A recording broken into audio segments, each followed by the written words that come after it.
नमस्कार मित्रों, अतुल आश्रम में आपका स्वागत है। प्रेरणा प्रेरणा बहुत ही महत्वपूर्ण शब्द है और बहुत महत्वपूर्ण है भी हमारे जीवन में। प्रेरणा हम सबों ने कहीं न कहीं से प्रेरणा पा लिया है। किसी को कुछ प्रेरणा गुरु से मिलती है, किसी को बड़े भाई से, किसी को चाचा से, किसी को मामा से, किसी को माता से, किसी को पिता से, किसी को पत्नी से, किसी को पति से। क्या प्रेरणा कहीं से भी आ सकती है और हम सब बहुत भाग्यशाली हैं कि कोई न कोई प्रेरणा देने वाला हमें जीवन में मिलता है, अच्छी प्रेरणा, और हम कुछ अच्छा कर गुजरते हैं। अगर ऐसे बात करें तो हनुमान जी चुपचाप बैठ करके क्या करते हैं? जप करते हैं। जासु हृदय आगार बसहि राम सर चाप धर रहा। जिनके हृदय में राम जी धनुष बाण समेत उपलब्ध हैं, वो है पवन कुमार। प्रणव पवन कुमार खलबन पावक ज्ञान। जासु हृदय आगार बसहि राम सर चाप धर। तो सीता अन्वेषण का कार्य किया जाना था, समुद्र के किनारे सब पहुंच गए थे। संपाति ने ये बता भी दिया कि समुद्र के उस पार लंका में सीता जी हैं, मैं देख रहा हूँ। अब तुम में से जो उस पार जाएगा वो ये कार्य कर लेगा, सीता जी से की खबर लेकर के लौटेगा वगैरह, ये चीजें बता दी। और हनुमान जी बेखबर हैं, उन्हें अपने शक्तियों का एहसास नहीं है। अंगद कहा जाऊं मैं पारा, ये संशय कछु फिर तहीं बारा। अंगद कहा कि मैं तो उस पार जाऊंगा, लेकिन उस पार राक्षसों के साथ मारधाड़ में मेरी बहुत शक्ति का अपव्यय होगा, तो शायद मैं लौटते समय न पहुंच पाऊं। उधर से जंप लगाऊं तो शायद मैं बीच में गिर पड़ूं। इस तरह की बात हो रही थी। इतना ही में जामवंत फैक्टर एक्टिव हो जाता है। बूढ़े जामवंत, धैर्यवान जामवंत उठते हैं और हनुमान जी को क्या कहते हैं? का चुप साधी रहा बलवाना, पवन तनय बल पवन समान। राम काज लगी तब अवतारा, सुनत भय पर्वत आकार। ये जो जामवंत फैक्टर है, भगवान करें ऐसा कि सभी हनुमानों को जामवंत मिले। हमारे सभी युवा हनुमान ही तो हैं, उनके भीतर अथाह शक्तियां छिपी हुई हैं। गुण एक से बढ़कर एक प्रखर हैं छिपे मानवों के भीतर। मेहंदी में जैसे लाली है, व्रत की बीज उजियाली है। पीसा जाता है ईख दंड, बहती रस की है धार अखंड। मेहंदी सहती है जब प्रहार, बनती ललनाओं का श्रृंगार। जब फूल पिरोए जाते हैं हम उनको गले लगाते हैं। सबके भीतर कोई ना कोई सद्गुण तो है।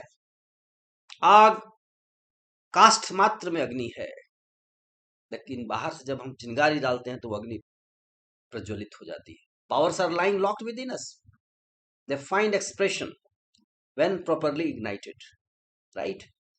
तो जामवंत आए और कहते हैं काचु प्रसादी रहा बलवाना, पवन तनय बल पवन समाना।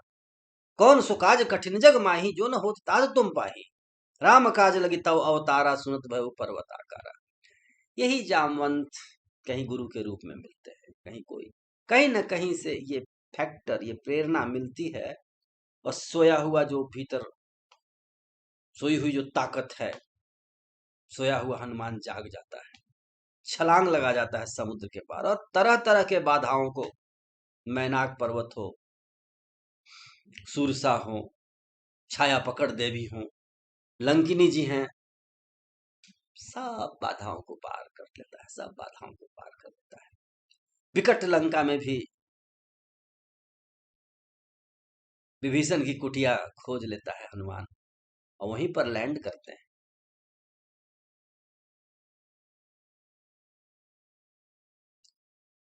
रामायुध अंकित गृह शोभा वर्णन जाएगी। तो ये प्रेरणा का कमाल है। छोटी सी प्रेरणा मिलती है, कहां से कहां आदमी चला जाता है। मुझे एक दिन घटना याद आ रही है।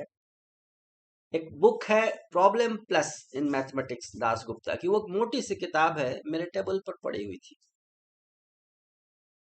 मेरे पास कुछ छोटे बच्चे आए, मैं उनसे बातचीत करता हूँ, क्यूरियोसिटी उनमें डेवलप हो तो मैं थोड़ी सी बातचीत करता हूँ। पूछा ये क्या है? मैंने कहा कि एक ग्रंथ है, किताब है, ये क्या होता है? मैंने इसमें IIT प्लस लिखा है, इसके करने से क्या होगा? मैं इसको अगर पूरे ग्रंथ को कोई कर ले तो उसका मैथमेटिक्स पूरा हो जाएगा IIT JEE का। मैं समझा बच्चे इतना ही करेंगे। अब बच्चे अपने घरों में और जहां तहां जाकर के ये बात कह दिए। अब दूसरे लोग मिले, सुना कि आपके टेबल पर कोई एक मोटी सी किताब है, अकेली उसी किताब को कर लेने से ऐसा हो जाएगा। मैंने क्या, बिल्कुल ऐसा हो जाएगा। एक किताब से ज्यादा कुछ नहीं है। एक किताब कर लेने के बाद बाकी किताबों में 2-4% नई चीजें मिलती हैं, सब में लगभग एक ही बात है। कोई एक ग्रंथ अगर हम ले लें और उस पर पूरा का पूरा मनन अध्ययन करें, प्रैक्टिस करें, तो ये प्रेरणा है। बात बहुत छोटी है, कभी कभी एक छोटी सी गुफ्तगू होती है, जीवन की दिशा बदल जाती है। ऐसा बहुतों ने बताया है। एक गुफ्तगू, एक मुलाकात जीवन में टर्निंग पॉइंट बन जाता है। तो प्रेरणा आती है और इनर्टनेस हमारा है वो मिटता है, हमारा और हमारे व्यक्तित्व का जो कह लें, और हम जाग जाते हैं और हम कुछ ऐसा कर गुजरते हैं जो हमारे लिए उचित था, हमारे लिए जो जिसके लिए हम बने थे। अदरवाइज क्या होता है कि हम में क्षमताएं तो बहुत हैं, वो रियलाइज नहीं होती क्योंकि प्रेरणा नहीं आती, और हम ऐसे ही एक मेडियोकर जीवन बिता देते हैं। तो आइए मिलजुल करके हम इस बात की कामना करें, ईश्वर से प्रार्थना करें कि हमारे लिए भी कोई प्रेरणा स्रोत भगवान उपलब्ध कराए, जिससे हम अपने सोई खोई हुई शक्तियों को जगा पाएं और हमें जो करना चाहिए, जो हमारे योग्य है, ऐसा कुछ करें जगत के लिए, भारत माता के लिए। हम भारत को एक स्वस्थ, संपन्न, शक्तिशाली और ज्ञानवान राष्ट्र बनाएं। मिलजुल करके हम सत्प्रवृत्तियों का संवर्धन करें, मानस का, गीता का प्रतिदिन अध्ययन करें, आपस में चर्चा करें। जय श्री राम, जय भारत, जय जगत।